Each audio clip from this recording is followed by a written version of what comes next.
আমরা অঙ্গীকারবদ্ধ যে এই দেশে আমরা কোরআন ও সুন্নাহর বাইরে কোনো আইন আমরা করতে দেব না। এটা আমাদের কমিটমেন্ট। অনেকেই আপনাকে বিভ্রান্তি সৃষ্টি করার জন্য বলে আমরা নাকি কোরআন ও সুন্নাহর আইন চাই না। নাউজুবিল্লাহ। আমরা সবসময় কোরআন ও সুন্নাহর মধ্যেই আমরা থাকতে চাই। আমাদের বংশ সেটা, আমাদের রক্তের মধ্যে সেটা।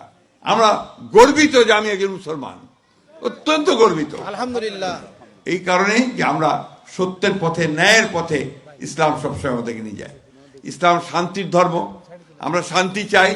আমরা চাই যে নির্বাচনের মধ্য দিয়ে শান্তি প্রতিষ্ঠিত হোক। আমরা চাই যে এই নির্বাচনের মধ্য দিয়ে একটা নতুন বাংলাদেশ গড়ে উঠুক, যেখানে আমি আমার ইবাদত শান্তিতে করতে পারবো, আমার ধর্মচর্চা শান্তিতে করতে পারবো, এবং আমি আমার ভবিষ্যৎ বংশধরদের জন্য একটা সুন্দর ভবিষ্যৎ রচনা করতে পারবো। এইটাই হচ্ছে আমাদের একমাত্র লক্ষ্য।